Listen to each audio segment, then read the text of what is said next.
Hola a todos, ahora vamos a hablar de modulación por fase. Primero vamos a hablar de la modulación angular.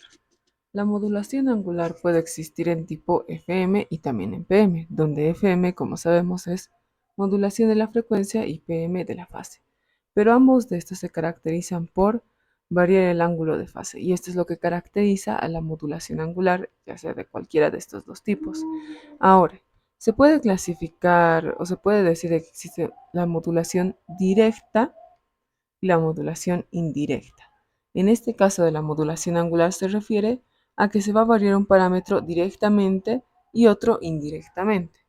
Por ejemplo, se dice que la FM directa es PM indirecta, porque la variación de la frecuencia para modular provoca indirectamente que varíe la fase, y también de forma viceversa. La PM directa es la FM indirecta. En este caso nos vamos a concentrar solamente en modulación PM, que como dijimos antes, se refiere a la modulación por fase. Ahora, como se puede observar en la imagen, tenemos dos señales, la señal moduladora y la señal portadora, que es la que tiene la información. Entonces, lo que corresponde a esto es que solo se varía la fase. Y matemáticamente se puede ver que tenemos un índice de modulación Kp que va a hacer que varíe la parte de la fase de la señal que se va a generar. Estos parámetros que tenemos aquí, la amplitud, la frecuencia, corresponden a los valores de la señal moduladora, de la que tenemos como referencia. Y este valor corresponde a la señal original que tenemos. Mientras tanto, en FM, la variación y la señal se encuentran aquí en la parte de la frecuencia. Previamente es necesario conocer ciertos conceptos antes de avanzar con la modulación PM, que son primero la desviación instantánea de fase.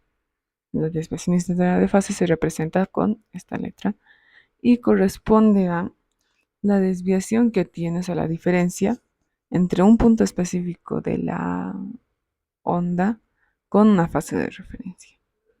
Luego también tenemos la fase instantánea, que lo que nos ayuda es a obtener la fase en un momento deseado, donde aquí tenemos ciertos términos, donde omega sub c multiplicado por t es la fase de referencia de la portadora, y también tenemos la desviación instantánea de fase.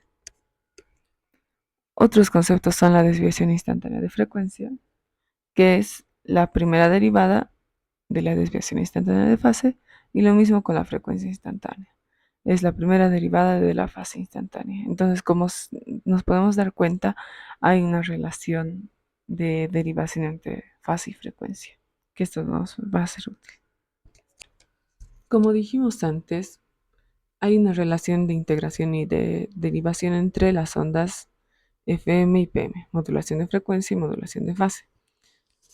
Por ejemplo, se puede utilizar un integrador con un modulador de fase para obtener una onda FM. A este integrador también se le llama red de predistorsión o de corrección de frecuencia. Y para obtener una onda PM podemos usar un diferenciador y un modulador de frecuencia. También aplica lo mismo para la demodulación. Por ejemplo, un demodulador PM consiste en un modulador FM de frecuencia con un integrador, y un demodulador FM consiste en un modulador de fase con un diferenciador. Aquí tenemos una gráfica con unas ondas FM y PM, con modulación de frecuencia y de fase. Aquí tenemos nuestra señal moduladora, nuestra señal portadora. Pero ¿cómo se puede distinguir cuál es cuál? Vamos a anotar por si acaso, esta corresponde a FM y esta corresponde a PM. La FM tiene la mayor desviación de frecuencia en los puntos con mayor o menor amplitud. Esto se caracteriza porque la frecuencia es proporcional a la amplitud. Entonces, en los puntos de desviación máxima tenemos una menor o mayor frecuencia.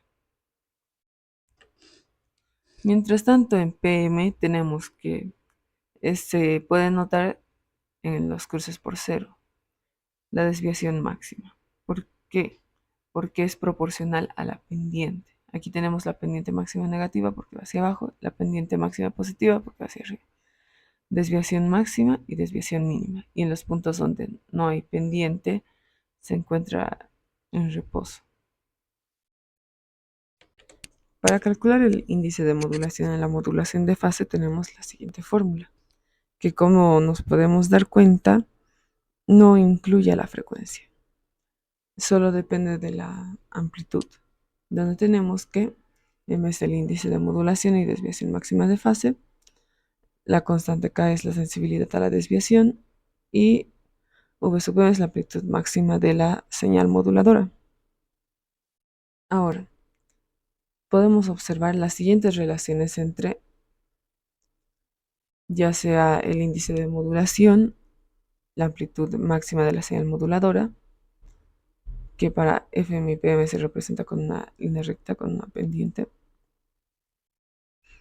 Para el caso de la desviación de la frecuencia, con la frecuencia de la señal moduladora, que en PM es una línea con pendiente positiva y en FM es una con pendiente cero.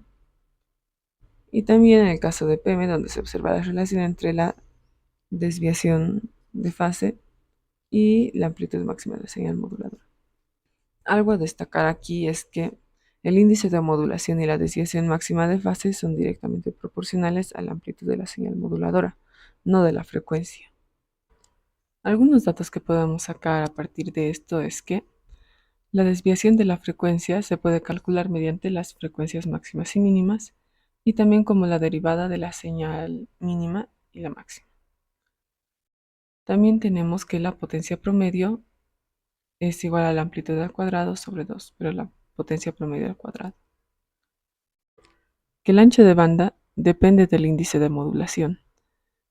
Pero aquí si se dan cuenta, esta es una aproximación. ¿Por qué se utiliza esto?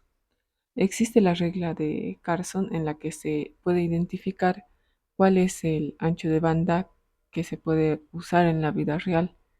Porque como se trata de modulaciones por fase, que eso también pasa en FM, modulación por frecuencia, las dos se tratan de modulaciones por ángulo. Entonces, en este caso, el ancho de banda llega a ser infinito, pero claro, esto tiene sus desventajas, no es que puedas usar todo el ancho de banda que quieras, entonces la amplitud baja conforme el ancho de banda se haya hecho más alto. Por eso en la vida real se utiliza lo de la regla de Carson y se tiene esta igualdad para calcular el ancho de banda que se puede usar en la vida real. Y sobre el índice de modulación, beta, determina cuántas bandas laterales son significativas en nuestra modulación. Como estábamos mencionando antes, se puede usar la regla de Carson para aproximar el ancho de banda. En este caso también podríamos mencionar que se pueden usar también las funciones de Bessel y el método cuasi estacionario. Primero, con las funciones de Bessel tenemos la siguiente ecuación donde tomamos en cuenta la cantidad de bandas laterales significativas, que eso se puede revisar en tablas, y la frecuencia de la señal moduladora. Y en la regla de Carson tenemos esta ecuación en la que tenemos la desviación máxima de la frecuencia y la frecuencia de la señal moduladora. En el método cuasi estacionario se nos presentan diferentes ecuaciones para diferentes casos de modulación. Por ejemplo, se tienen distintos índices de modulación, bajo, medio y alto, donde el índice de modulación en bajo es menor a 1 y en alto es mayor a 10. Entonces, para el método cuasi estacionario, se utiliza solo esta parte. El ancho de banda mínimo requerido va a ser 2 veces la desviación máxima de la frecuencia en índices bajos. Y en índices altos se utiliza la frecuencia de la señal moduladora. En esta imagen se puede observar cómo varían las aproximaciones entre la regla de Carson y las funciones de Bessel. Por ejemplo, aquí se puede ver de que en la regla de Carson tenemos un ancho de banda más limitado, mientras tanto con las funciones de Bessel tenemos uno más amplio. Usualmente se usa la regla de Carson para el diseño de líneas, porque es una aproximación, mientras tanto las funciones de Bessel es un análisis más exacto. Por esto también se dice que la regla de Carson es una buena aproximación para índices de modulación mayores que 5. En esta simulación de Simulink podemos observar cómo se realiza la modulación de fase según la ecuación que tenemos. Aquí tenemos nuestra señal original, que está siendo multiplicada por una constante, y aquí tenemos la frecuencia de nuestra señal moduladora, que luego está multiplicada por el coseno y por la amplitud. Y en este caso tenemos una señal de esta forma. Podemos observar de que aquí tenemos partes con una distancia mayor y otras con una distancia menor entre los picos.